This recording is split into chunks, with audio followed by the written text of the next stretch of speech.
more difficult. At the end of Los Angeles Lakers. Jerry, nice of you to come by. Well, thank you, Chick. It's nice to be here, and Lakers played pretty good first half over here. They did play a good half. We'll talk about that in a minute. Let's get first things first, the strike. You're happy that that's over with? Well, I think everyone was really relieved. It was, frankly, a no-win situation almost for everyone. I think there would have been some tragic consequences for the players if they hadn't reached some sort of agreement at this time. Will the agreement hurt the Lakers?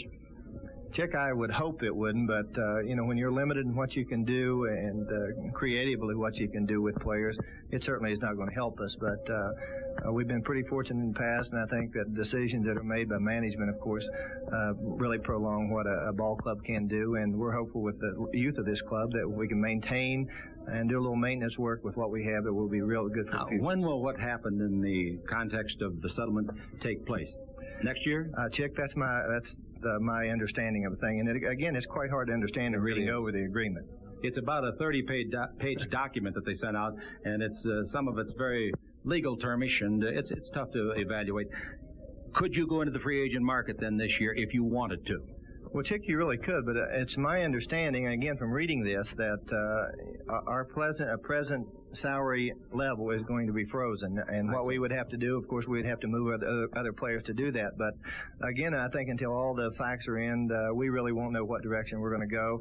I'm going to talk to the league office tomorrow and see if I can really get some more explanation in some of the areas which are very gray. All right, let's go on to something else that's very dear to your heart, I know, and that's the upcoming draft, June the 28th. First of all, you've seen a lot of players out there. Are there any good ones coming out this year, outside of Sampson, for example? Chick, if you look at last year's draft, all the underclassmen were in the last year's draft. I think to make this a great draft, which last year everyone felt, but only about 4 players have made significant impacts on their teams already.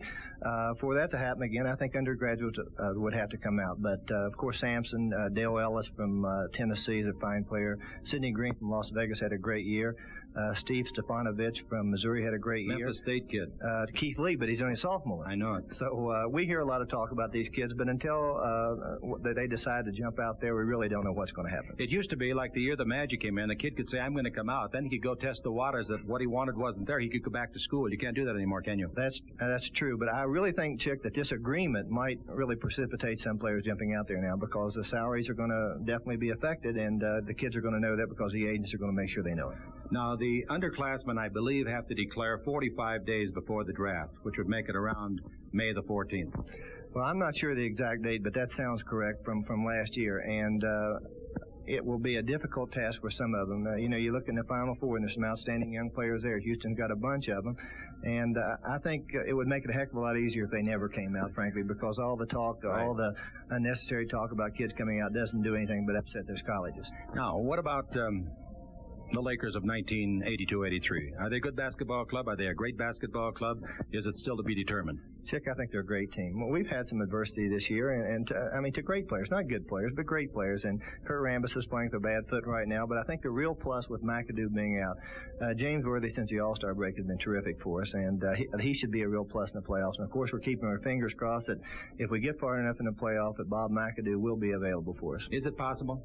Well, I think it is. I talked to him the other day, and he feels real good. He has no pain now, and I think last year's excitement to win a championship would really put him in the right frame of mind to play again. You mentioned the Lakers looked pretty good in the first half. That they did, and I thought one of those that looked the best was Kareem. He was terrific. The last 2 ball games, he looked like he's found the fountain of youth again. But Chick, he's a great player, and he'll be a great player for a number of years yet.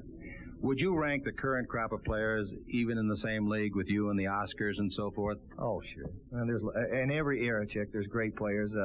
I think it really depends on what you want. I think the game has changed a little bit. It's more of a coach's game today. The players at one time were more dominant because you had more freedom out there. Today it's more of a coach's game. You like your job? I love it, particularly with the Lakers. It's been my life. We've got a great owner. It's easy to work there, and we have a great team. That makes it even better. Our fans have been great. Everything's good. Thank you. Jerry West, ladies and gentlemen, back with more. This is the World Champion Lakers Basketball Network. Chambers had 5, Worthy, Jones, and McGee each had 2. And for Denver, English 16, Issel 12, 66.